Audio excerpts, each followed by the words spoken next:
Welcome back to Fast Track, coming this week from here in the UK. Now, back in the 1990s, a graffiti artist called Banksy became famous across the globe after secretly leaving his artworks on walls across London. It seems there's nothing like a bit of mystery to get the art world excited. And now, apparently, there's a secret sculptor in Scotland.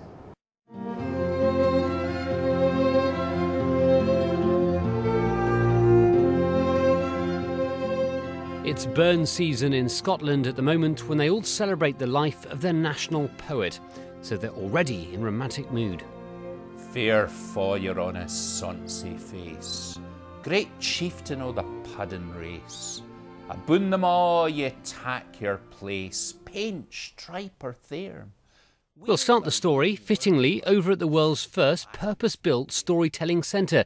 In a little recess there, Donald Smith's staff discovered a delicate paper sculpture. Well, I think it was deliberately left not to draw immediate attention to itself. It was tucked into a recess near our story exhibit here, as if it was something you were going to chance upon. And so at first you almost passed it by, as if it was part of the whole design. It was meant to be there, and then suddenly people started, "That's just a minute, what's that? That dragon." So then, of course, we read the inscription saying it's a gift, and out of the egg comes a dragon, and out of the dragon comes a story. But by no means was this the first.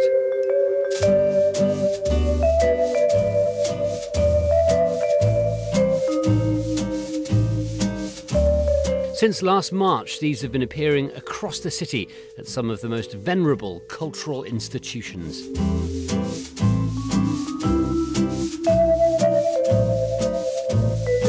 The National Museum, for example, recently refitted to the tune of £47 million, discovered this beneath one of its natural world exhibits.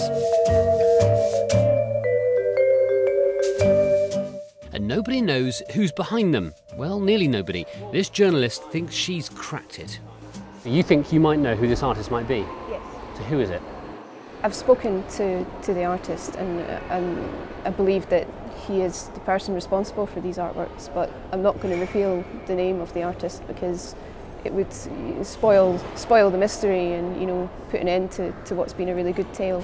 So not only do we not know who's been making these paper sculptures, but we're not entirely sure why either.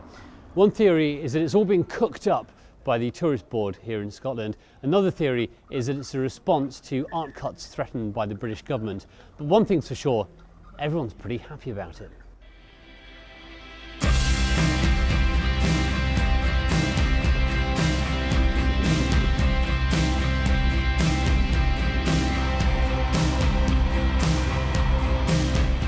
Over at the Writers' Museum, there were very glum faces towards the year's end, convinced they'd been left out, overlooked, until last month when I got an email from a friend who's been blogging about them and photographing all of them, and he said that the artist had told him that there was 2 sculptures left and they were somewhere in museums in Edinburgh.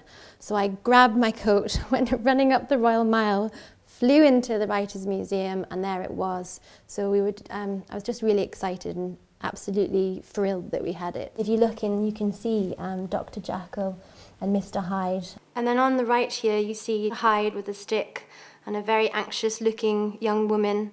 And if you look round the back, you'll be able to see that there's actually a moon. So obviously the atmosphere is being created. What about the mystery of who the person is? I don't want to know. I mean, I don't think any of us do.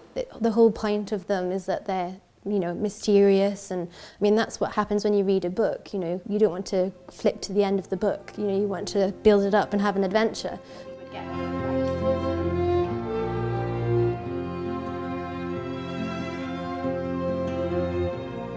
Only 10 of these were made, according to the labels. Most are now on display around Edinburgh, but there's also talk of a big exhibition later this year, perhaps a perfect opportunity for our secret sculptor to be revealed.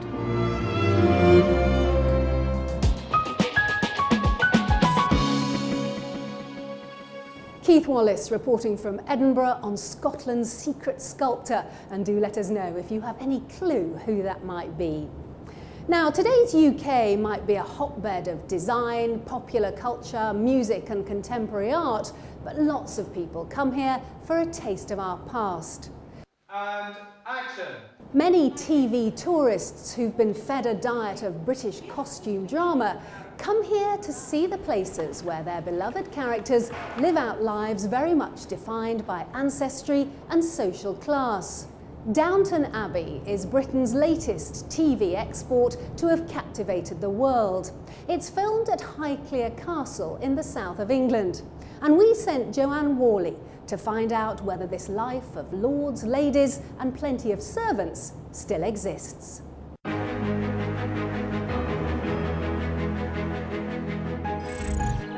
Highclere Castle. It's the real-life setting for Downton Abbey, the award-winning British costume drama that's now shown in over 100 countries worldwide. Good morning, madam. Welcome to Highclere Castle. Would you like to come in? This is where the tour starts. We go through into the North Library. Now hurry up!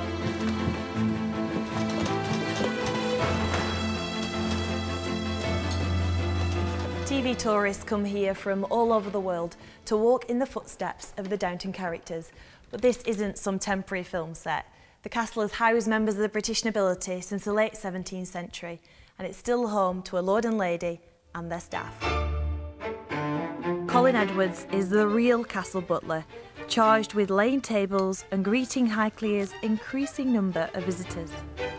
Every 10th visitor we get come from abroad. It started with America and then Australia, New Zealand. Now we're hearing sort of Holland, Japan, all over the world they're coming from. They cannot believe when they come up the drive that they're going to see inside the house. They're just over the moon. And it isn't just Downton Abbey. Dramas like Wuthering Heights and Cranford have also had an impact. The British Tourist Board say that 40% of people who travel here want to see the places from their favourite films and TV shows. I think when you find a programme that you love, you just want to sort of absorb everything you can about it. So if you know that a real life location exists, then there's a frisson and excitement to knowing that you can go and see it, touch the stone, walk where the stars walked. Take it, don't. And even the stars of Downton Abbey have been shocked by the level of international attention they've received. I got on a bus with all my friends in London, and there was an American guy, a young guy on the bus, that had come over from America to watch the first episode of Downton on the Sunday night. Fans who make the trip to the castle can tour the rooms made famous by the programme. And there are some things in Highclere Castle that you won't see in Downton Abbey, like secret passageways.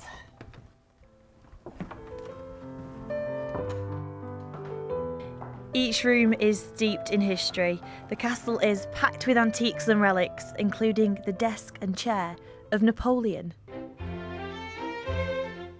In Downton Abbey, life in service below stairs is very different to the world of the lord and ladies above. But is that still the case today? There is a kind of upstairs downstairs, but much more fluid. We address each other differently. We all multitask in a way that Carson and everybody else would not have done. There is a lot of castles in England, but I don't think many castles left people like Lord and Lady Carnarvon still living in it and making a life of it. It's not a museum, it's actually a house where people live. The residents of Highclere might have moved with the times, but a trip here offers tourists a glimpse of the world they've seen in programmes like Downton Abbey, a vision of the Edwardian class system that captivates viewers globally, even if it is a rose-tinted one. There's a real fetishisation of British history, and that fascination just endures. Having something like Downton is a great export for the UK, whether you agree or not with the class structure it presents or whatever. It does act as a sort of tourist brochure.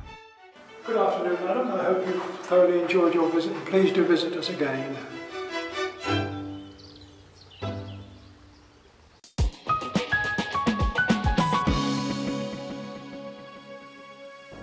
Joanne Worley investigating life above and below stairs at Highclere Castle in Berkshire.